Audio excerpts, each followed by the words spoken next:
நைஸாக இருக்க புடவை வந்து ஓரடிக்க சில பேர் சிரமப்படுவீங்க. அதுவும் எப்படி ஈஸியாக அடிக்கணுன்றது அடித்து காட்டுறேன், வாங்க பார்க்கலாம். இது மாதிரி saree ஃபுல்லாக சரிகை இருக்குது பார்த்தீங்களா? அந்த saree வந்து நம்ம சிசரில் கட் பண்ணிவிட்டு பார்டர் வரைக்கும் கட் பண்ணிவிட்டு மற்ற சாரீலாம் இழுத்தா வந்துடும். ஆனால் இந்த saree வந்து கிராஸாக போயிடும். அதனால் இது சிசர்லேயே ஸ்ட்ரெயிட் பார்த்து கட் பண்ணிக்கோங்க. ப்ளவுஸ் பீட் கட் பண்ணி எடுத்துட்டேன்.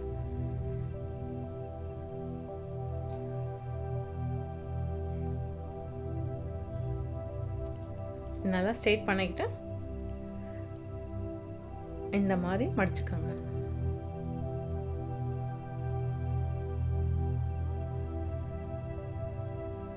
ஃபஸ்ட் டைம் இது மாதிரி அடிக்கும்போது வரலைன்னா ஃபஸ்ட்டு ஒரு மடி மடித்து ஸ்ட்ரெயிட்டாக அடிச்சுக்கோங்க. அதுக்கப்புறம் இன்னொரு மடி மடித்து அடிச்சுக்கலாம்.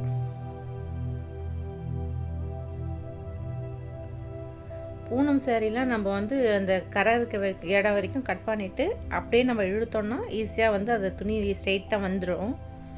ஆனால் இந்த மாதிரி சேரீ வந்து நம்ம இழுக்கக்கூடாது. கட் பண்ணிவிட்டு நீங்கள் அப்படியே கிழிக்கணும்னு நினச்சிங்கன்னா கிராஸாக போயிடும். அதனால் இது சிசர் வச்சு தான் கட் பண்ணிக்கணும் ஃபுல் சரிகை இருக்க சேரீ எல்லாம்.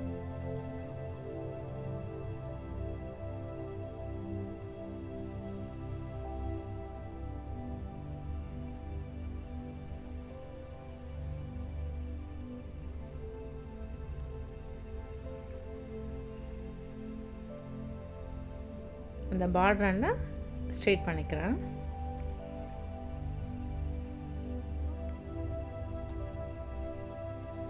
கீழே வந்து கரெக்டாக இருக்கான்றதை ஃபஸ்ட்டே பார்த்துக்கோங்க.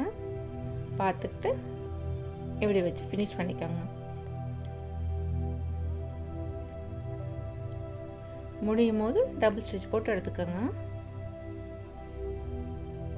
இப்போ அந்த சைடும் அதே மாதிரி கட் பண்ணணும். ஃபஸ்ட்டு இது கிராஸாக இருக்குது.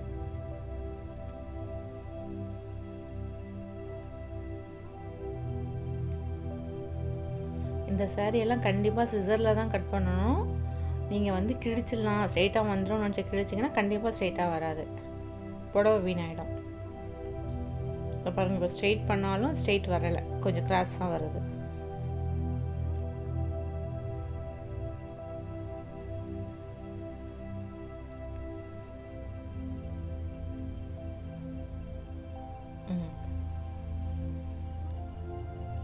இந்த மாதிரி ஓரத்தில் ஃபினிஷ் பண்ணிவிட்டு அடிக்க ஆரம்பிச்சிடலாம்.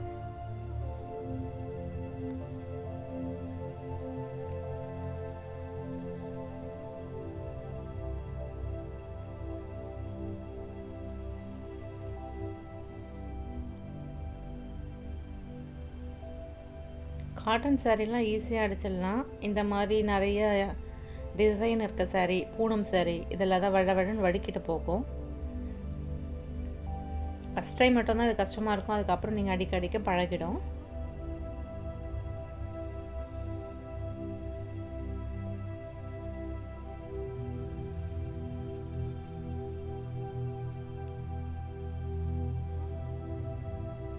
பார்டர் வர இடத்துல ஃபஸ்ட்டு நீங்கள் கரெக்டாக வச்சு பாருங்கள், கரெக்டாக அது முடியுதானேட்டு. பார்த்திங்களா, கொஞ்சம் கிராஸ் இருக்குது, அதுக்கேற்ற மாதிரி கொஞ்சம் மடிச்சுட்டு அதுக்கப்புறம் ஃபினிஷ் பண்ணுங்கள். டபுள் ஸ்டிச் போட்டு எடுத்துடலாம். கரெக்டாக தையல் விழுந்திருக்கான்றதை செக் பண்ணிக்கோங்க. க்ரீன் கலர் நூல் போட்டேன், அதனால க்ரீன் கலர் இருக்க எல்லா சாரியுமே ஓர அடிச்சிட்டேன். இது உங்களுக்கு நைஸாக இருக்க புடவை எப்படி அடிக்கணுன்றது புரிஞ்சிருக்கும்னு நினைக்கிறேன். இதே மாதிரி நம்ம அடுத்த வீடியோவில் பார்க்கலாம்.